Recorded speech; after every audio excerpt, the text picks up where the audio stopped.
So in this video, I'm first going to analyse Manchester United's defensive problems in central midfield. I'll then be discussing what United may need from a player in this position. I'll then analyse Fred, McTominay, Matic and Pogba individually, before looking at a potential system that I think could solve this issue. And at the end, I'll be talking about some central midfield signings who could solve this problem for United in January. But before that, for cheap good quality football jerseys, retro jerseys and tracksuits, go over to www.jerseyfifa.com. A link will be left in the description and use code ATLANTISFOOTBALL for 5% off. So United don't just have problems out of possession in central midfield, they also have problems in possession, but I did discuss that in a video I did last week, looking at how Solskjaer can immediately improve his attacking setup, talking about the different attacking movements he could use. So if you want to see a video about United while in possession, make sure you check out that video after this video, but this video will be solely about United in central midfield when they don't have the ball. The main problem is that United don't have an athletic ball winner who's a good one-on-one defender in large spaces. This means that when there is a turnover in the opposition's half and United have players up the field, this leaves the central midfielders isolated, and we've seen a couple of times this season that United easily get broken through the centre of the pitch when sides have an athletic ball carrier who can dribble through the centre of the field, and this has been a major issue, and I'll show you some examples now. The first was against Wolves, and you can see here that United lose the ball on the edge of Wolves' box, and you see that Fred and Pogba are in front of Traore, but the problem here is both players approach Traore far too fast and far too flat-footed. This means that Traore only has to shift the ball slightly and knock the ball past them, and he completely beats their press, and now Traore and Wolves are running at United's centre-backs. If United had a good ball winner in the centre of midfield in this situation, they could either put in a tackle to win the ball back and help United sustain an attack and stop Wolves from launching their own, or at the very least don't overcommit to Traore, jockey him and hold him up and hope that this allows players to flood back, meaning that if Traore or Wolves do eventually beat United's midfield line, the centre-backs aren't going to be left isolated against Wolves' runners on the outside. Another example of this was Andros Townsend's goal for Everton at Old Trafford, and we can see here that Demarai Gray is breaking from the Everton defensive third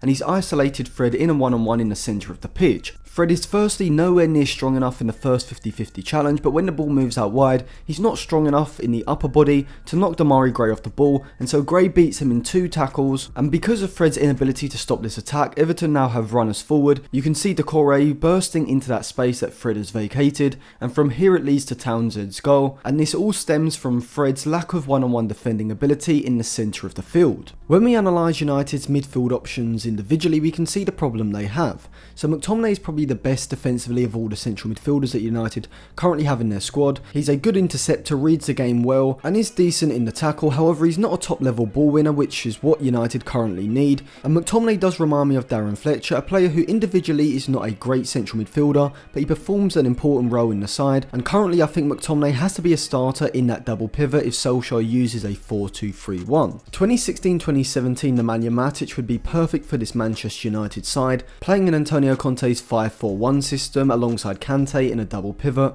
Matic was phenomenal at getting across and breaking up play, however now he's lost his pace, he's lost the athleticism that he once had, and now he doesn't have the pace or aggression to get across the midfield and put in tackles in a way that Ndidi or Kante would do for their sides. But Matic has significantly declined over the last few years, and he's not the answer to United's central midfield problems. Fred is a player who's come under most criticism in United's central midfield, and it's easy to see why. He's very poor in one-on-one defending situations, often overcommitting and approaching a player far too flat-footed,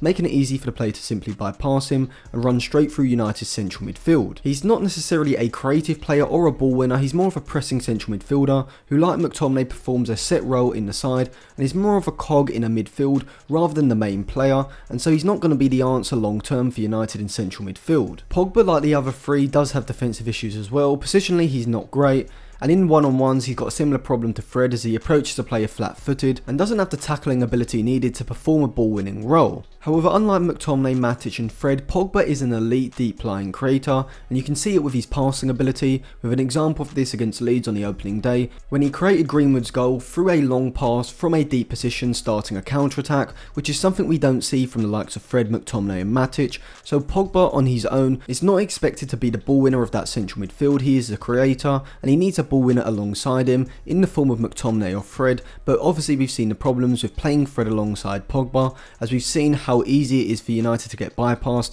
in the centre of midfield. But the January transfer window is still a few months away, so what can Solskjaer do to amend these problems without changing personnel in central midfield? Well, it always seems to be Fred who gets isolated in central midfield, and this is because if he plays alongside Pogba, Pogba will push up the field, leaving Fred as the anchor man. In certain games we do see Solskjaer use McTominay and Fred together, and this does slightly aid the problem, with McTominay being a better defensive midfielder than Fred is, but we still see these recurring issues, especially when the opposition side counter after a turnover in their own half. So Solskjaer needs to amend his possession shape to provide greater defensive stability if United do lose the ball. We've seen Pep Guardiola use inverted wing backs as a way of stabilising that central midfield, asking the fullbacks rather than to hold their width when the side have the ball, to instead invert inside and create a sort of midfield three, and this allows the fullbacks to cover the flanks if a player is trying to carry the ball forward. In Aaron Wan-Bissaka, United may have the perfect fullback to fulfil this role. He isn't the greatest in the attacking third with his dribbling and crossing abilities,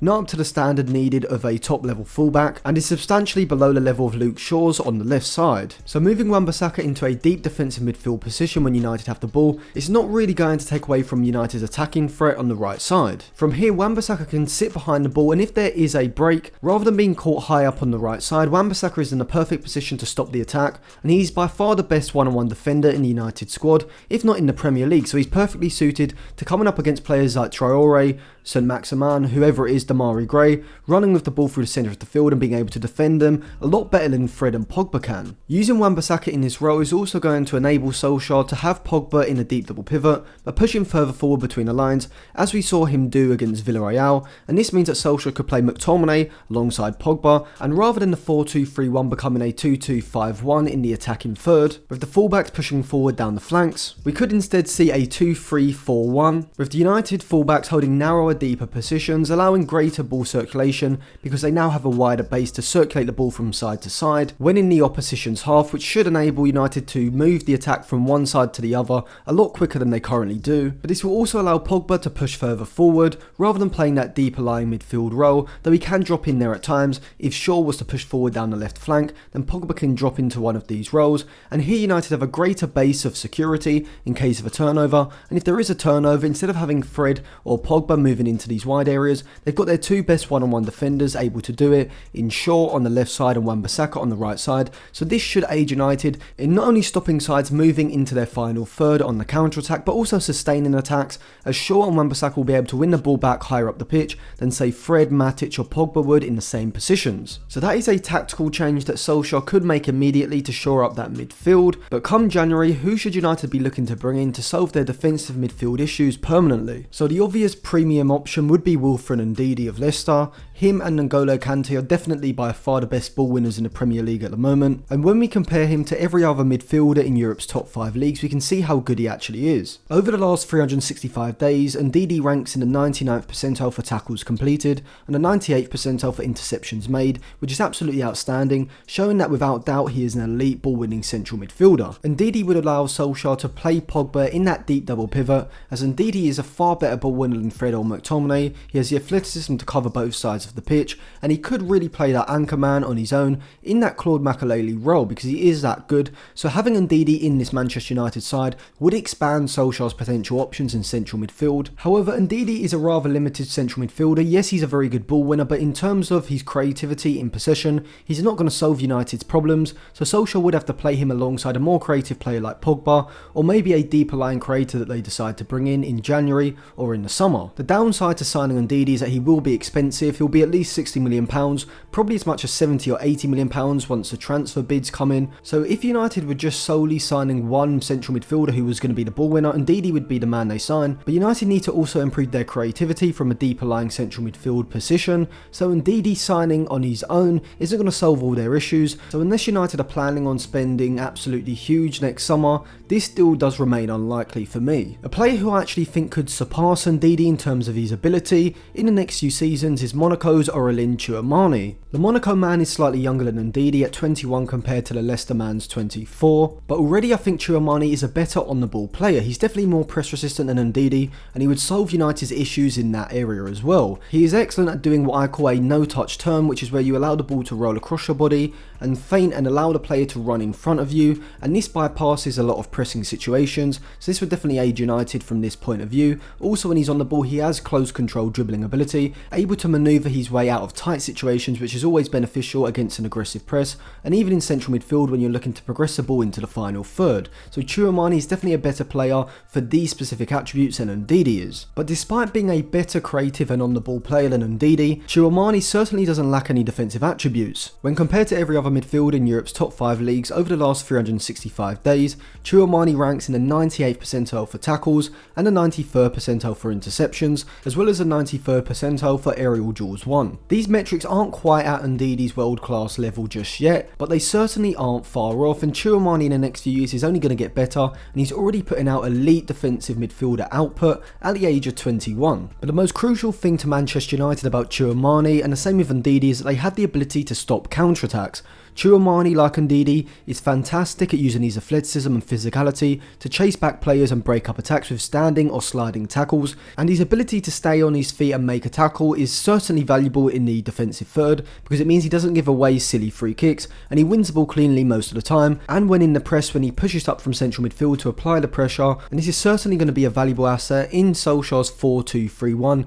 when they look to press aggressively in the opposition's defensive third. And the reason why I would prefer to sign Tchouaméni if I was Manchester United is not just because of his on-the-ball abilities, his ability to break the opposition's press, because he is more press resistant than the Leicester man. Also, I think just in general, his passing in terms of playing forward passes and long passes is better than Ndidi's, but he's also younger with greater potential in my opinion, and he will cost significantly less, maybe anywhere between 30 and 40 million pounds in January, which is almost half of what Ndidi's going to cost. That means not only can Manchester United bring in an elite ball-winning central midfielder, but for the same money which Ndidi would cost in terms of the transfer fee, they could also afford to bring in another deep line creator to play alongside Tchouaméni in that deep double pivot, so the Tchouaméni deal does seem like a significantly better option. But let's imagine that in January, for whatever reason, Tchouaméni is unavailable. Who should United get instead? Well, I would go for Marseille's Valentin Rongier. He is slightly older at 26 and he hasn't got as much potential as Tchouaméni or even Ndidi, but in terms of finding a competent central midfielder who can add the ball winning ability to stop counter-attacks, which is what United desperately need at the moment, Rongier is going to be a very good option. He's probably going to cost around £20 million, which is a very decent amount. He's also very good on the ball. He's very press resistant, able to use his close control dribbling to play out of certain presses, and he's a decent long passer as well. He's by no means elite, but he would certainly do a job for United if they needed a stopgap in central midfield, and he does remind me a lot of Ander Herrera, able to perform a certain role to a very high standard. He's by no means an elite central midfielder like a Pogba, an Ndidi, a Tchouaméni in the future, but he's going to do a very good job for United, so if they needed a instant impact, then I think Rongier is going to be the player that they need, because he's going to be cheap, he's going to perform to a very high standard, and he'll probably improve a bit more as well, as he's only 26, so he seems like a very good option if United can't get Tchouaméni in January. So that was my analysis of United's defensive problems in central midfield and how I would go about fixing it from a tactical point of view, as well as the players I would look to target in January to solve that issue more permanently. If you want to see how I would solve United's attacking issues, check the video in the description as I went over that in depth, and I will be releasing videos looking at how managers like Zinedine Zidane and Erik ten Hag would fare at Manchester United. So if you want to see those videos, make sure you subscribe to the channel, give the video a like, put your thoughts in the comment section below, go to the description as well for more videos, and follow me on Instagram and Twitter for more content as well.